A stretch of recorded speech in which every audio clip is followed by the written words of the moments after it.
She won $52 million and told no one. Not her parents. Not her siblings. Not even her best friend. Because sometimes the real test isn't what money changes. It's what it reveals. This is the story of Aria Vale, a woman who learned that silence can be the loudest kind of truth. Hit subscribe, drop a hello in the comments, and tell us where in the world you're watching from. Because this isn't just a story about luck. It's about loyalty, boundaries, and discovering who's truly there when the money isn't. Her name was Aria Vale, but everyone called her Cassie. She was 34 years old, and until last Tuesday, her life had been painfully ordinary. That morning, she'd sat at her small kitchen table, sipping coffee that had gone cold, when her eyes landed on a folded lottery ticket beneath a pile of bills. She had bought it out of habit, not hope. But when she matched each number one by one, her hands began to shake. 6 perfect matches. She blinked at the screen in disbelief, whispering, "No way, no way." The ticket in her hand was worth $52 million. At first, Cassie laughed. Then she cried. Then she laughed again until the sound dissolved into a quiet, trembling silence. She looked around her tiny apartment. The chipped counter, the flickering kitchen light, the second-hand couch, and felt her heart thud in her chest. Her first instinct wasn't joy. It was fear. She knew her family too well. If they found out about this money, they would swarm like bees to honey. So she made her first decision as a millionaire. No one would know. Not her parents. Not her siblings. Not even her best friend. Cassie's family had a complicated history with money. Her father, Raymond Vale, was a high school teacher who remarried a woman named Celine, a realtor who loved luxury more than loyalty. Her mother, Verena, had remarried too, a businessman named Howard who controlled his wealth like a dragon guarding gold. Then there were her siblings, her older brother Caleb, the charming drifter who borrowed more than he ever returned, and her younger sister Mara, the family's golden child who'd married a successful surgeon and lived in a picture-perfect home. Cassie had been the responsible one, the fixer, the helper, the silent donor whenever someone called in tears. When Caleb claimed he needed $5,000 for rehab, she drained her savings, only to learn months later he never went. When Mara begged for help paying for her dream wedding, Cassie had covered the missing $2,000. 5 years later, the promise to repay was still in progress. Even her father had borrowed money for roof repairs, then jetted off to Mexico with his new wife. Cassie had built quiet resentment like layers of dust, never brushed away, just buried. The only person who had never taken advantage of her was Nina, her best friend from college. Nina was a nurse, practical, warm, and always brutally honest. "Your heart's too soft," Nina would say. "You keep expecting people to repay in loyalty what they take in money." Cassie used to laugh it off, but those words would later echo louder than any lottery announcement. The night before the win, Cassie had turned 34. She bought herself takeout, opened a cheap bottle of wine, and toasted the quiet. She had no clue the next day would change everything. When the realization finally sank in that she was now worth millions, she sat up all night reading stories about lottery winners whose lives had turned into nightmares, people betrayed by family, robbed by friends, ruined by greed. "Not me," she murmured. "I'll do this smart." By sunrise, Cassie had a plan.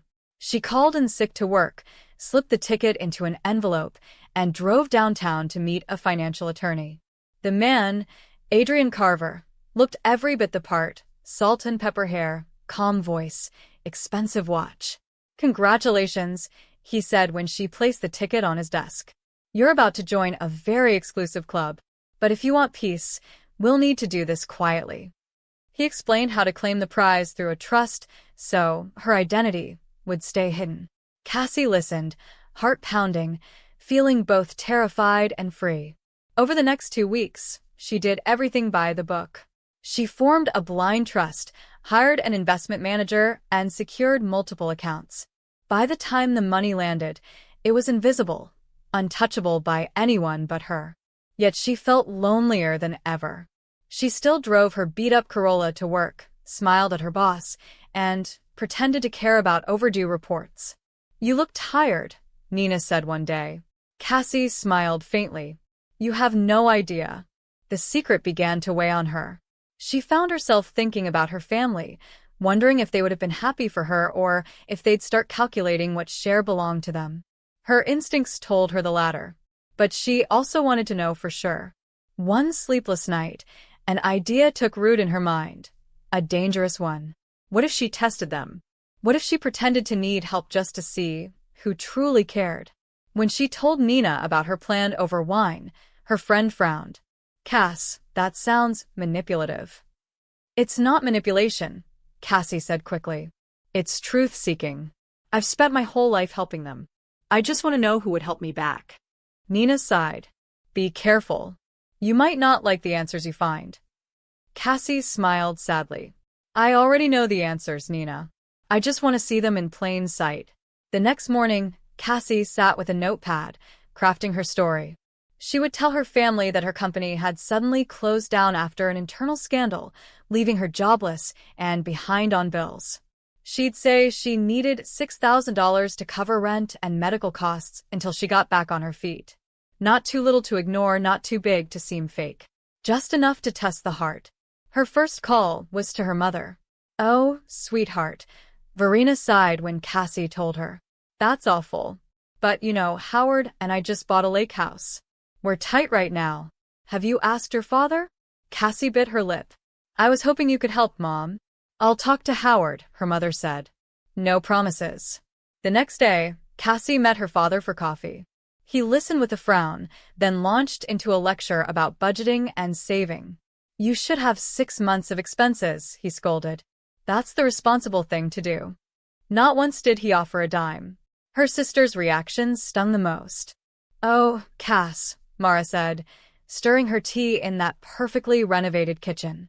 "You know we love you, but things are tight. We just redid the bathroom and the kids' tuition, well, you understand. But you can stay with us for a while if you want."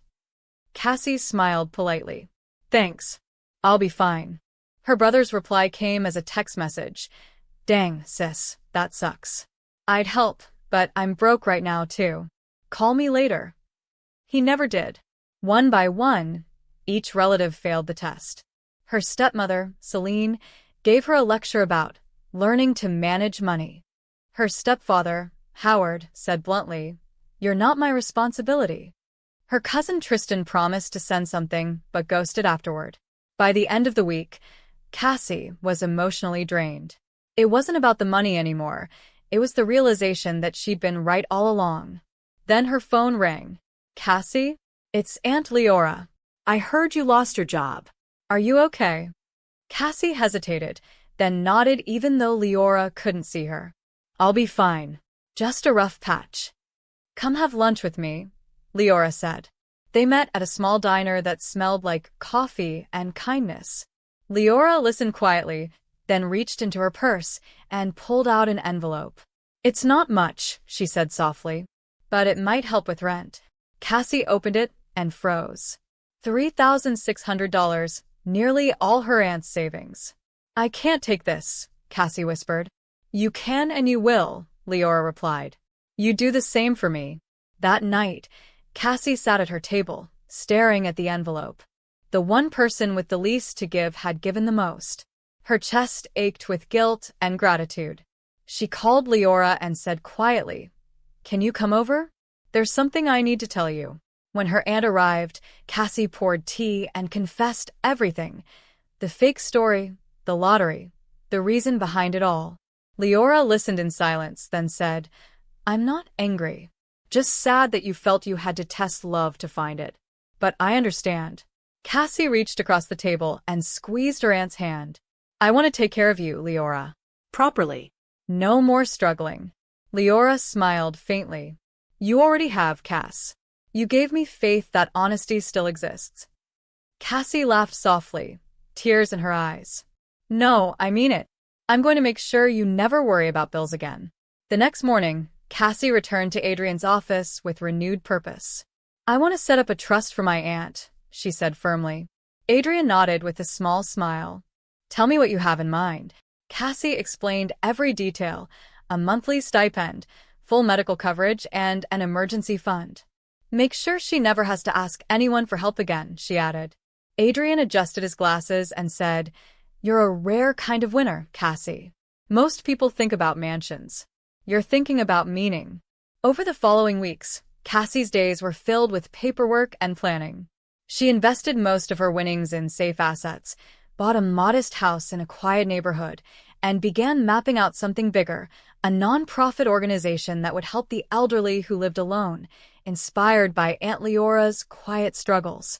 When she told Nina about the idea, her friend's eyes softened. "Now that," Nina said, "is how you turn luck into purpose." But before Cassie could move forward, she needed closure. There were too many words unsaid, too many wounds left unhealed. So, she decided to call a family meeting. She sent out short, polite messages. "I have an important announcement. Please come by Sunday at 3. Within hours, her mother replied, then her sister. Even Caleb promised to show up. Cassie smiled to herself. They were curious, not because they missed her, but because they smelled a story. Sunday afternoon, her small living room filled with chatter and expensive perfume. Her father and Celine sat stiffly on the couch. Her mother perched near the window, avoiding eye contact. Mara scrolled on her phone while Marcus, her husband, whispered something that made her smirk. Aunt Celine arrived late, clicking her heels like a judge walking into court. Aunt Leora came last, quiet but radiant, giving Cassie a knowing smile. "Thank you for coming," Cassie began, her hands steady despite the tension. "I know there's been some confusion about my job and finances. I just wanted to clear the air." Her father frowned. "You mean all that nonsense about being broke?" "Yes," Cassie said calmly. "I wasn't completely honest, and I owe everyone an explanation." The room grew still. "I found a new position with better pay," Cassie said, keeping her voice steady. Technically, it was true. She was now the director of her new foundation. "I'm fine now. Things are looking up." Her mother let out a sigh of relief. "Well, thank goodness. You had us all worried." "Really?" Cassie asked with a small smile. "Because when I reached out, no one seemed too worried then." Mara's cheeks flushed. "Cass, that's not fair. We all have our own responsibilities." "Of course," Cassie said evenly. "Everyone has priorities." She turned to her father. "You once told me to plan 6 months ahead for emergencies." "I did, Dad. But when I asked for help, I didn't need advice. I needed family." Her father's lips tightened. "You're overreacting." "Maybe," Cassie said. "Or maybe I just stopped expecting what you can't give." Celine crossed her legs, arms folded. "This sounds like an accusation." Cassie met her gaze. "It's not. It's clarity." The silence that followed was heavy. No one knew what to say. Aunt Celine cleared her throat. "So, is that it? You brought us here to scold us." Cassie smiled faintly. "No.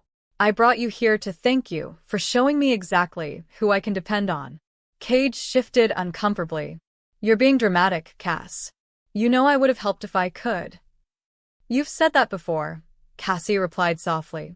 "And yet, the one person who had the least to give, gave the most." She turned to Aunt Leora, whose eyes glistened with quiet pride. "That's what family means to me now." The gathering ended awkwardly. There were forced hugs, mumbled excuses, and hollow apologies. When the door finally closed, Cassie felt a strange calm. "That couldn't have been easy," Leora said softly, helping her clear the dishes. "It wasn't," Cassie admitted, "but it was necessary. I needed to draw the line." Leora smiled gently. "Lines don't end relationships. They define them." In the months that followed, Cassie's life transformed. Her new home was peaceful, a cozy 2-story, with a sunlit garden. Just 3 blocks away stood Leora's new house, a 1-level craftsman designed for comfort. Cassie visited often, bringing groceries, laughter, and plans for their growing nonprofit. Together, they began shaping something real, a foundation called Silver Steps, dedicated to supporting elderly people who'd been forgotten by their families. Nina joined as outreach coordinator, bringing her warmth and energy. "You've built something good," Nina said one afternoon as they sorted donations. "Something bigger than money." Cassie smiled. "It's not about the win anymore. It's about what I do with it." Silver Steps soon became a local success, helping over 200 seniors in their first year. News outlets featured their work, calling Cassie the quiet philanthropist. No one knew the full story behind her generosity, and she preferred it that way. Cassie's family noticed the changes, of course. They asked polite questions at family gatherings. "You're doing well for yourself," her mother said once, eyes curious. Cassie only smiled. "Yes, I am." They never pressed. Their interest didn't stem from care, only curiosity. That told her everything she needed to know. There were moments when she almost slipped, when her father complained about medical bills, or when Mara mentioned the stress of paying for renovations. Cassie could have solved all their problems with one phone call, but she remembered the silence when she'd needed them. So, she helped quietly, anonymously. When her father was hospitalized, an anonymous donor cleared the outstanding balance. When her cousin Tristan finally entered rehab, the treatment center received an anonymous contribution. Leora eventually discovered what Cassie had done and simply smiled. "You're still giving," she said. "You just stopped expecting anything back." "Maybe that's what peace looks like," Cassie replied. "Giving without losing yourself." They sat together on Leora's porch, the sunset painting the sky gold. The air smelled of jasmine and freedom. A year passed. Silver Steps expanded into other cities. Cassie became something she'd never imagined, a woman who didn't measure her worth in numbers or validation. Her days were full, her nights peaceful. Nina often joked, "You're the only millionaire I know who still brings her own lunch." Cassie laughed. Old habits die hard. Despite her new world, she kept her old Corolla for a while longer. It reminded her where she came from. "You could buy 10 of these," Nina teased. "Maybe. But this one's seen me through everything." Cassie finally sold it months later and donated the money to Silver Steps. "That car started it all," she said. "Let's start something for someone else now." Her relationship with her family remained polite but distant. She called on birthdays, sent Christmas gifts, and showed up for the occasional dinner. But the emotional debt was settled.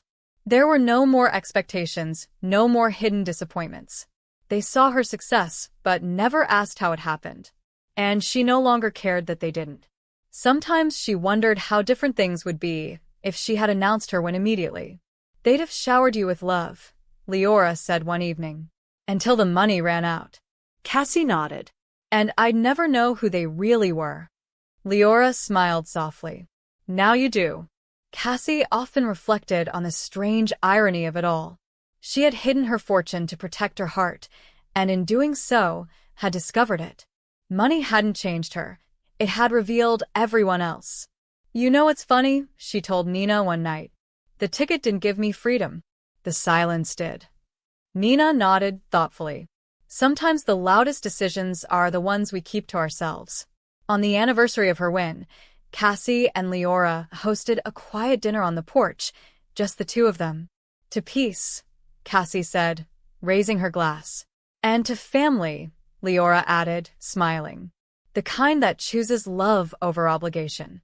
They clinked glasses as the evening breeze carried laughter into the night.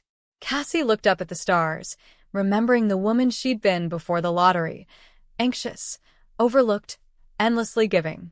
That version of herself was gone, replaced by someone grounded, calm, and unshakably whole. She finally understood that wealth wasn't in numbers or possessions. It was in clarity, kindness, and the courage to stand alone if you must. The lottery had given her money, but life had given her something far greater, peace. And please don't forget to tap the bell so every new folktale reaches you first. Tell us in the comments what you think about the story. And tell us where you're watching from. Please like, comment, subscribe, and share this beautiful story with friends, family, and loved ones so they too can remember.